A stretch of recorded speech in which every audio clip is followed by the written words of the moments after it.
लोक गेल्यावर बंद नसतं पडत तर सुरू राहतं. बंद नाही पडत, सुरू राहतं. शोभा येते शहराला, मार्केटला शोभा येत असते. माणसंच नाही गेल्या ते डांबरीच राहिले त्याचं कुत्रीच हिंडते नुसतं. माणसं गेल्यावरती शहराला शोभा येते, शहर उठून दिसतं, गोंडस असं गोड चांगलं दिसतं सुंदरपैकी. माणसं सगळे येतात तिथं, काळे बेंद्रे लाल पिवळे कसे बी येतात लांबून तिकडून ते पांढरे. आम्ही काय आमचीच मग आम्हाला रोग आला काय जायला मुंबईत कमून येऊन द्यायचं. आम्ही काय वाईट करतो का? आमची मुंबई आमचं राज्य आहे, न्यायासाठी तिथं चाललो, आमची राजधानी आहे. आम्ही फक्त न्यायासाठी चाललो, आम्हाला काय येऊन द्यायचं नाही का? आम्हाला बघायचं आहे मुंबई कशी असते, मंत्री कसा झोपवतो, कोणत्या गादीत असतो, कुठं काय करतोय काय नाही, बंगला कसा आहे, मंत्रालय कसलं आहे, तिथं रेल्वे कशा पळत, इमान खालून पळतो वरून पळतो. आम्ही बघितलं नाही पाहिजे का बाबा? बघून ना आमची मुंबईतली किती सुधारणा झाली जगाच्या पाठीवर आमच्या मुंबईची.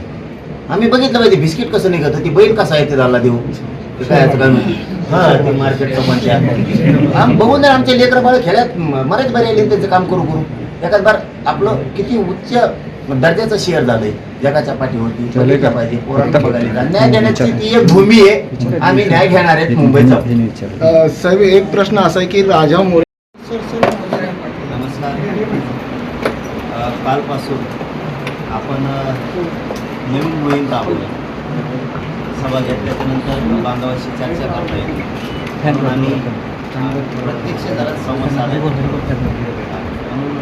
काल धाराशिवपासून पश्चिम महाराष्ट्र सुरू केला आहे. आज आम्ही सोलापूर जिल्ह्यात उद्या सांगलीला आहे 7 तारखेला, 8ला मला वाटतं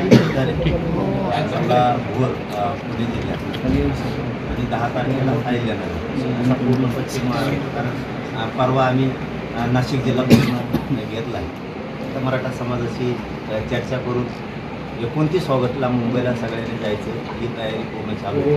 आज नवीनच नारा आहे सोलापूर जिल्ह्यानं दिला आहे आणि ती मला महाराष्ट्रासाठी योग्य वाटला की ज्याची नोंद निघाली त्यांनी गाडी घेऊन मुंबईकडे निघायची. कारण असं नाही अगोदर त्यांचं म्हणणं होतं आम्हाला माहीत नाही खूप खर्च येतो प्रमाणपत्र काढायचं म्हणून. आता एक आंदोलन सुरू झालं आणि मराठा समाज ओबीसीत निघाला तर खर्च पण कमी झाला, आपल्या लेकरा बाळाचं कल्याण होतं.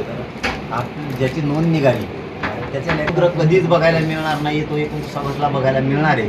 तर सगळ्यांना प्रत्यक्ष त्या लढ्यात साक्षीदार व्हा. सोशल मीडियावरती घरी बसून बघू नका, प्रत्यक्ष आंदोलनाचं आपण साक्षीदार व्हा. मुंबईतून 29 ऑगस्टला 2-3 दिवस कामं बुडा, लेकरा बाळांचं आयुष्याचं कल्याण होणार आहे.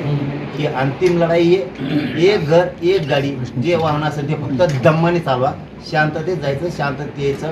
आरक्षणाचा विजय मिळाल्याशिवाय वापस फिरायचं नाही. कुणी जाळपोळ दगडफेक करायचं नाही, गाड्या दम्माने चालवायच्या. जर आपल्या शेजारी कुणी सरकारने लोक घुसविले आणि त्यांनीच काही जर धिंगाणा करून आणला, 1 इंच सुद्धा मागं पुढं सरकायचं नाही. मराठीने 1 इंच सुद्धा मागं पुढं सरकायचं नाही. कारण ते आपण केलेलं नाही, जो केलेलं आहे ते धरून पोलिसाकडे द्यायचा. ते आपलं नाहीच. आपल्या जवळ कोणी जाळपोळ करत असतं, दगडफेक करत असतं तर तो आपला नाही, सरकारचा समजायचा. तो मराठ्याचा असू शकत नाही. मराठ्यांनी कुठेही जाळपोळ दगडफेक करायचे नाही. असंही आज सोलापूरमध्ये ठरलं. कुणी जर धिंगाणा फेंगाणा केला जागेवर बघायचं, पोलीस आले माझ्या ती येऊन तुपला धंदा बघ तिकडे, ती पलीकडे घेऊन जाय तिकडे, जियाला टाक नाही तर कुंकडं टाक. ते आमचे पोरं नाहीत. चांगली प्रक्रिया आहे. त्याच्यामुळे सगळ्यांनी शांततेत जायचं. आता सोलापूर जिल्ह्यालाही सांगितलं आणि त्यांच्या समोरही पुन्हा एकदा सांगतो, सोलापूर जिल्ह्यातले पाण्याचे सगळे टँकर मनानं मुंबईकडे घ्या. तेही हो म्हणलेत, धाराशिवले सुद्धा हो म्हणलेत. कारण मी 5,000 टँकर घ्यायचं म्हणतोय. आता मी कुठून घेणार? समाजाने घेतले तर ते येणार. त्याच्यामुळे समाजाने ते घ्यायच्यात. आणि डॉक्टर बांधवांनी सुद्धा, सगळे डॉक्टर पोरांच्या सेवेसाठी या आंदोलनातला महत्त्वाचा घटक डॉक्टर आहे. डॉक्टरांनी पण यायचं आहे मुंबईला. आपले ॲम्ब्युलन्स घेऊन, आपले डॉक्टर घेऊन 4-4, 5-5 डॉक्टर 1000च्या आसपास आपल्याला ॲम्ब्युलन्स पण लागणार आहे. आपण यावं ही सगळ्यांना विनंती आहे. आपल्याला ही लढाई जिंकायची. मराठ्यांच्या डोक्यावरती आरक्षणाचा विजयाचा गुलाल टाकायचा म्हणजे टाकायचा.